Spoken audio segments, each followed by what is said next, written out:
में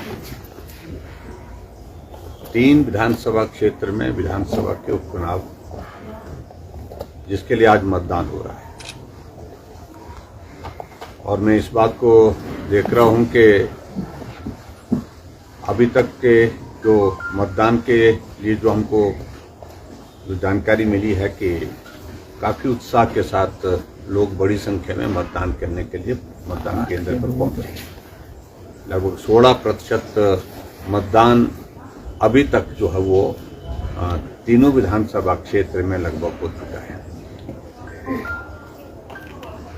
मैं इस चुनाव के कैंपेन में हिमाचल प्रदेश में तीनों विधानसभा क्षेत्र में अलग अलग समय में रहा हूं और मैंने इस बात को देखा है कि तीनों विधानसभा क्षेत्र में लोगों का रुझान भारतीय जनता पार्टी के पक्ष में है। भारतीय जनता पार्टी को जिताना चाहती है, भारतीय जनता पार्टी के विधायकों को चुन करके भेजना चाहती है। लेकिन जिस प्रकार से इन तीनों चुनावों पर कांग्रेस पार्टी ने सत्ता का दुरुपयोग किया है, वो आज से पहले मुझे लगता है कि शायद ही हिमाचल प्रदेश में इस स्तर पर लोकतंत्र में रहते हुए चुनाव को प्रभावित करने के लिए, चुनाव को जीतने के लिए जिस तरह के हथकंडे अपनाए गए हैं, मैं समझता हूं बहुत ही दुर्भाग्यपूर्ण है।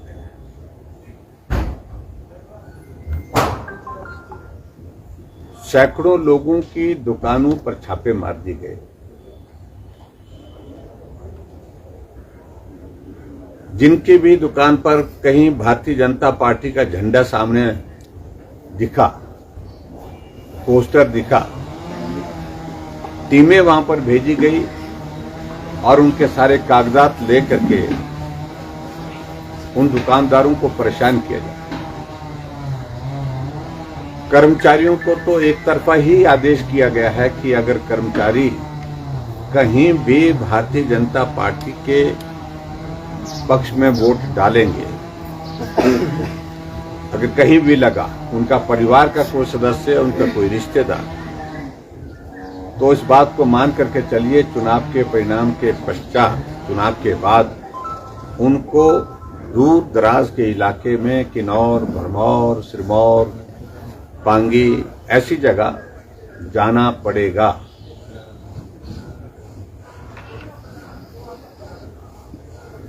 जो लोग अपना कारोबार करते हैं, व्यवसाय करते हैं, कॉन्ट्रैक्टर्स हैं, दूसरे लोग हैं, ये पहली बार हमने देखा कि कुछ जगह तो छापे मारे गए लोगों के घरों में, और कुछ विधानसभा क्षेत्र में हमने इस बात को भी देखा, चुनाव में नालागढ़ की मैं बात कर रहा हूं कि हमारे पार्टी के लोगों की गाड़ियां चल रही हैं, उन गाड़ियों को थाने में जमा कर दिया और वहां एक पुलिस के अधिकारी जो है वो तो सारी सीमाओं को लांघ गए। और हद तो इस बात को लेकर के है कि भारतीय जनता पार्टी के प्रत्याशी प्रचार के लिए निकल रहे हैं, हम सब लोग प्रचार के लिए निकल रहे हैं सिविल ड्रेस में, गाड़ियां भर भर करके सीआईडी के जवान जो है हमारे पीछे लगा दिए गए हैं। कहां कौन आदमी उतर रहा है, कौन चढ़ रहा है, किससे मिल रहे हैं, किसके घर में खाना, किसके घर में चाय हुई, किसके घर में नाश्ता हुआ, कौन कौन लोग मिले, ये सारी चीजों को लेकर के जिस तरह से अब की बार ये सरकार की सारी मशीनरी का जो दुरुपयोग किया गया, मैं समझता हूं कि बहुत ही दुर्भाग्यपूर्ण। और सिर्फ दुरुपयोग यही नहीं कि भी जानकारी हासिल करने के लिए पीछे सीआईडी के लोग लगाए गए, इससे बढ़ करके जो है वो ज्यादा जो है उनके घर में जाकर के जो भी कोई आदमी मिल रहा है उसकी दुकान पे, उसके घर पे जाकर के जो जिस तरह से प्रताड़ित किया गया है, परेशान किया गया है, ये मैं समझता हूं कि बहुत ही दुर्भाग्यपूर्ण है।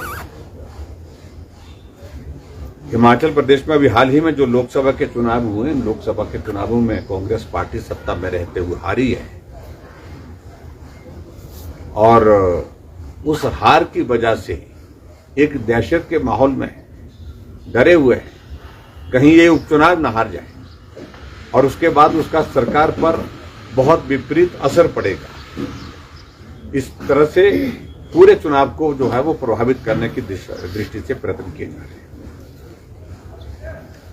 लेकिन मैं ये जरूर कहना चाह रहा हूं कि तीनों विधानसभा क्षेत्र में बहुत उत्साह के साथ हमने देखा भारतीय जनता पार्टी को समर्थन मिल रहा है, बहुत अच्छा समर्थन मिल रहा है। लोग कांग्रेस पार्टी की नीतियों से परेशान हैं, नाराज हैं, निराश हैं, हताश हैं और गुस्से में जो है वो कांग्रेस पार्टी के खिलाफ जिस तरह से लोकसभा के चुनाव में मतदान किया है, निश्चित रूप से विधानसभा के इन उपचुनावों में भी बहुत बड़ी बढ़त के साथ भारतीय जनता पार्टी के प्रत्याशियों को जिता करके कांग्रेस के खिलाफ जो है मतदान होने की संभावना लग रही है। एक बात को लेकर के मैं विशेष तौर से कहना चाह रहा हूं कि हिमाचल प्रदेश में पिछले 18 महीने से सरकार है कांग्रेस पार्टी और 18 महीने की इस सरकार के कार्यकाल में हमने देखा है कि बड़े स्तर पर हम जिन बातों का जिक्र करते थे, भ्रष्टाचार की बातें कहते थे, वो बातें जो है वो आज चौक चौराहे पर जो है वो सुनने को मिल रही है, देखने को मिल रही है। और इन सारी बातों को ध्यान में रखते हुए हम हिमाचल प्रदेश में देख रहे हैं कि एक साल पहले, लगभग एक साल होने जा रहा, जब त्रासदी आई, त्रासदी के दौरान भी हिमाचल प्रदेश में हमने इस चीज को देखा कि जहां खनन माफियों को दोषी ठहराया, दोषी ठहराने के साथ कुछ लोगों के खिलाफ कार्रवाई की, लेकिन उसके बावजूद ऐसे भी कुछ लोग हैं जिनके ऊपर मेहरबानी हुई, जिनके ऊपर कार्रवाई नहीं, ये भी देखने को मिला। और वो कौन लोग हैं, मुझे लगता है कि उनको बताने की आवश्यकता नहीं है। वो प्रभावशाली लोग, जो सत्ता से जुड़े हुए लोग, जिनको सरकार का संरक्षण है, वो फलते रहे, फूलते रहे और जिसके परिणाम जो है वो हिमाचल प्रदेश के रेवेन्यू को भी बहुत बड़ा नुकसान हुआ है।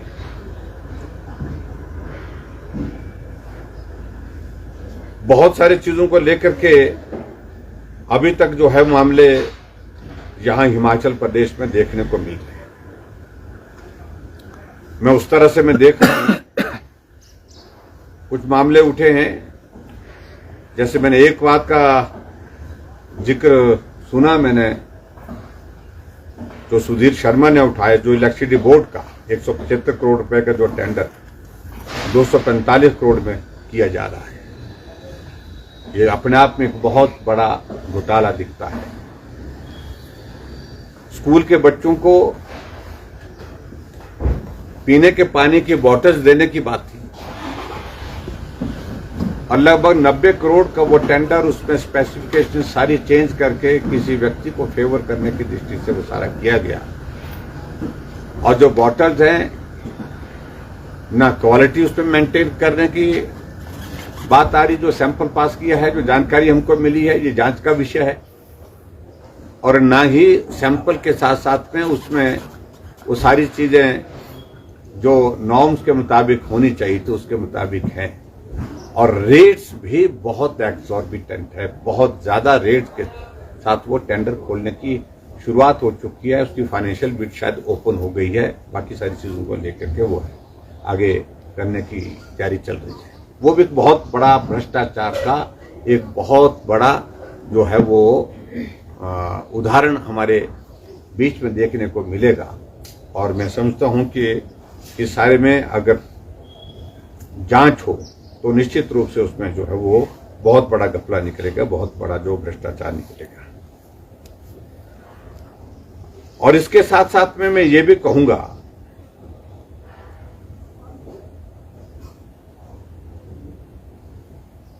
पिछले कुछ दिनों से चर्चा इस बात को लेकर के है, कुछ जगह इनकम टैक्स ने, कुछ जगह ईडी ने कार्रवाई की है हिमाचल प्रदेश में, और संभवतः वो सारी कार्रवाई वो राजनीतिक कार्रवाई नहीं है। वो कार्रवाई कुछ व्यवसायों के खिलाफ है, लेकिन उसके बावजूद भी जो सूचनाएं छन करके आ रही हैं, जो जानकारी के रूप में आ रही हैं, उसमें बातें यही आ रही है। इसमें भी वो ऐसे लोग हैं जिनको सरकार का बहुत बड़ा संरक्षण रहा है, प्रभावी लोग हैं और सरकार की मशीनरी का, सरकार के प्रभाव का इस्तेमाल करके अपने कारोबार किए गए हैं। जांच का विषय है, इस पर मैं इससे ज्यादा अभी कहना नहीं चाह रहा हूं। हम सिर्फ इतने ही जानकारी जो अखबारों में, मीडिया में जो आई है, उसके संदर्भ में मैं इतना ही कहना चाह रहा हूं कि जितने भी लोग ये इस प्रकार के हैं वो प्रभावशाली लोग हैं और सरकार के संरक्षण में, सरकार के बहुत करीब लोग हैं। ये भी बात साथ में आई है उसमें। अभी जांच चल रही है, जांच की प्रक्रिया पूरी होती है तो उसके बाद सारी चीजों को लेकर के उसमें अभी कह सकते हैं। जब तक जांच पूरी नहीं होती तब तक इससे ज्यादा कहना उचित नहीं है। लेकिन दुर्भाग्य है, छोटा सा कार्यकाल 18 महीने का, और 18 महीने के कार्यकाल में इस प्रकार की गंभीर भ्रष्टाचार के आरोप सरकार के ऊपर लगना, ये चिंता का विषय है, निश्चित रूप से चिंता का विषय है। और मैं उम्मीद करता हूं कि जो एजेंसीज जो काम कर रही हैं, जो सारी जांच कर रही हैं, उसके तथ्य जब सामने आएंगे उसके बाद फिर सारी चीजों को लेकर के तफसील में बात करने की स्थिति में हो पाएंगे। लेकिन जो छन करके जो जानकारी आ रही है, वो जानकारी यही है कि संरक्षण में प्रभावी लोग हैं, प्रभावशाली लोग हैं, सत्ता के, सरकार के संरक्षण में ये कारोबार करते हैं और सरकारी रेवेन्यू को, सरकार के इसको जो है वो नुकसान पहुंचाते हैं और पैसा खूब कमा रहे हैं। ये सारी चीजों को लेकर के मैं सिर्फ इतना कहना चाह रहा हूं। इसके अतिरिक्त मुझे सिर्फ आप सबके बीच में इतना जरूर कहना है कि हिमाचल प्रदेश में झूठी गारंटियां, झूठी बातें कहते कहते और लोग उन बातों को सुनते सुनते थक गए हैं। लोग चाह रहे हैं कि सरकार काम करे, विकास करे। लोग चाह रहे हैं कि उनकी समस्याओं का समाधान हो। पिछली बरसात में जो त्रासदी में जो नुकसान हिमाचल प्रदेश में सड़कों को हुआ, पुलों का हुआ, घरों को हुआ, वो जस का तस है। सड़कें टूटी हैं तो टूटी हैं, पुल टूटे हैं तो टूटे हैं। दूसरी बरसात शुरू हो गई, लेकिन उसके बावजूद भी अभी तक जो है कोई भी विकास के कार्य जो है अभी तक शुरू नहीं हो पाए। वो जो पीछे सड़कें टूटी हुई, डैमेज हुए, पुल डैमेज हुए, वो अभी तक रिस्टोर नहीं हो पाए। इसकी वजह यही है कि हिमाचल प्रदेश सरकार को कोई लेना देना नहीं है। वो सिर्फ एक ही काम कर रहे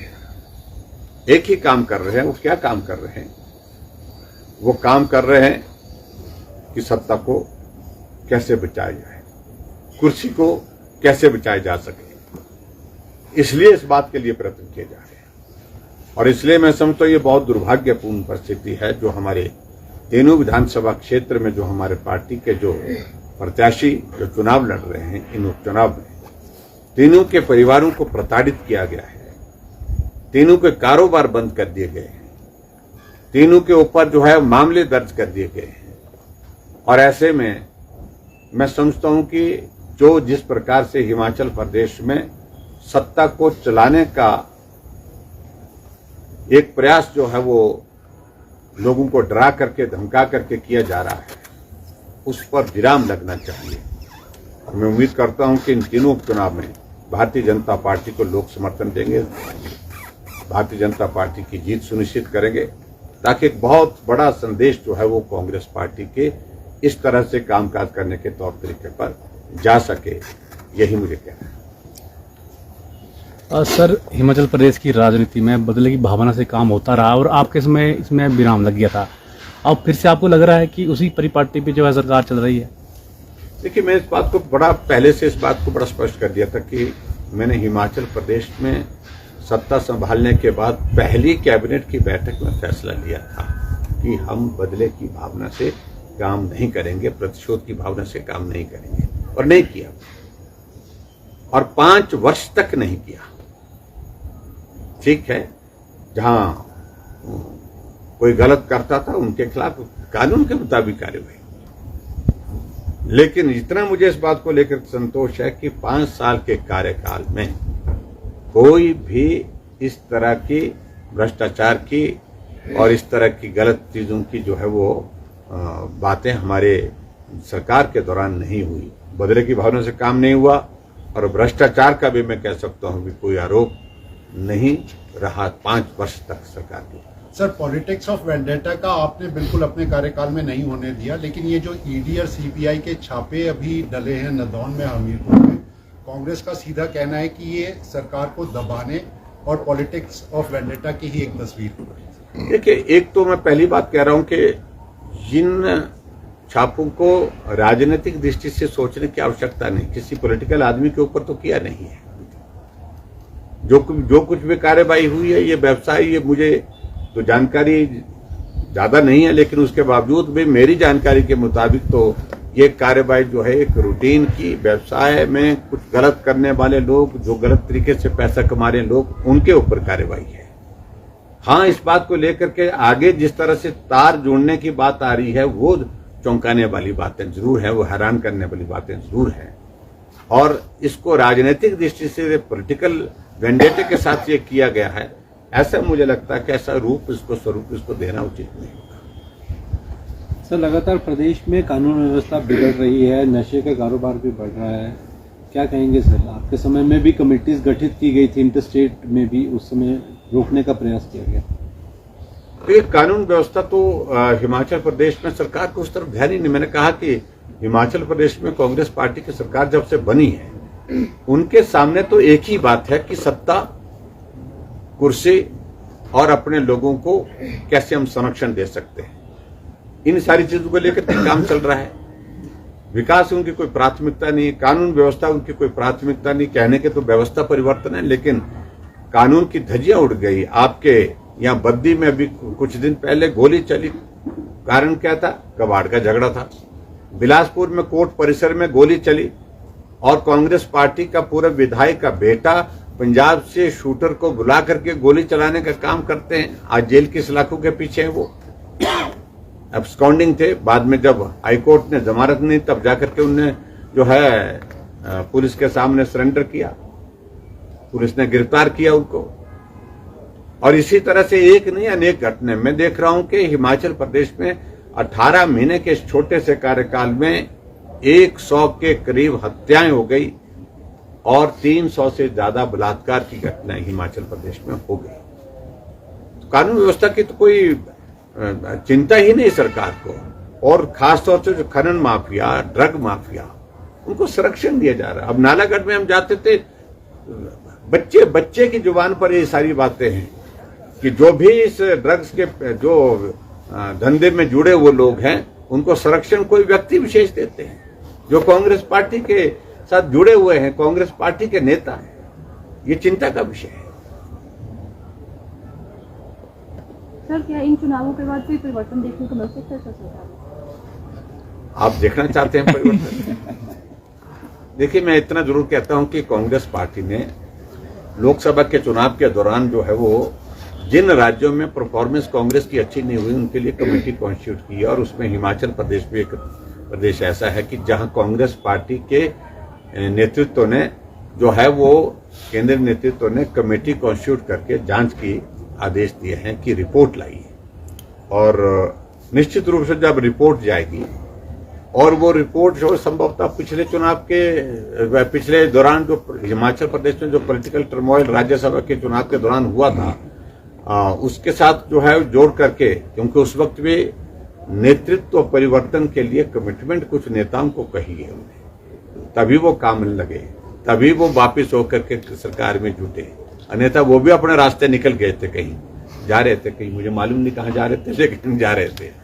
लेकिन इतनी बात मैं जरूर कहना चाह रहा हूं कि अब आज की तारीख में जो जांच होगी तो उस जांच में तय है कि हिमाचल प्रदेश में ये कांग्रेस के नेतृत्व को परिवर्तन करने के लिए जो है वो रिपोर्ट जाएगी, ऐसा लगता है मुझे, क्योंकि कांग्रेस पार्टी के बड़े सारे नेता जो इस काम में लगे हुए, जुटे हुए, कुछ दिल्ली में, कुछ प्रदेश में।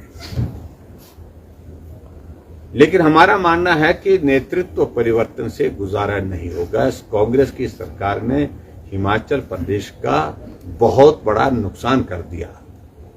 अगर हिमाचल प्रदेश को बचाना है तो नेतृत्व परिवर्तन नहीं, सत्ता परिवर्तन की आवश्यकता है।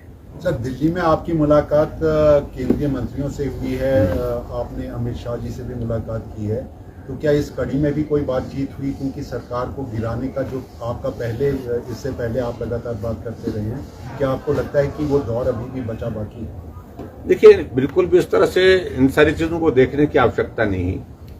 केंद्र में आदरणीय मोदी जी के नेतृत्व में लगातार तीसरी बार सरकार बनी, मोदी जी तीसरी बार प्रधानमंत्री बने, और स्वाभाविक रूप से एक कर्सी के नाते सरकार में नए दायित्व के साथ जो मंत्री हैं उनसे मिलने की प्रक्रिया रहती है। उनको कर्सी के लिए जो है वो मिलने के लिए जो शिष्टाचार की भेंट के नाते मैं गया था। मुझे राजनाथ सिंह जी भी मिले, गडकरी जी भी मिले, अमित शाह जी भी मिले। लेकिन ये बिल्कुल महज एक जिसको कह सकते हैं कि एक शिष्टाचार के नाते भेंट थी। नई सरकार बनी है, बधाई देने के लिए हम गए थे, और कुछ काम भी थे मंत्रालय के, क्या नाम, अपने ये गडकरी जी के मंत्रालय में, राजनाथ सिंह जी के भी। तो इन सारी चीजों को लेकर के बातचीत इतनी हुई है, बस ये तो बिल्कुल शिष्टाचार की भेंट थी। दिलों की धड़कनें तो बढ़ाई दी आपने कांग्रेस के नेताओं को, लेकिन हमारे जाने से दिलों की धड़कनें बढ़ जाए तो इसमें हम कुछ नहीं कर सकते हैं। लेकिन हमारा आना जाना नियमित रूप से रहता है, हमारा मिलना नियमित रूप से रहता है। अभी तक हिमाचल प्रदेश में 3 उपचुनाव के प्रचार अभियान में हम जुटे हुए थे। तो जब अभियान का दौर समाप्त हुआ तो मुझे समय मिला, मुझे समय के दिल्ली से सूचना हुई कि भी आप चुनाव के बाद आपने आने के लिए बोला, तो आप आइए, कल आपके लिए समय निर्धारित हुआ, तो मैं जाकर के मिल करके आया।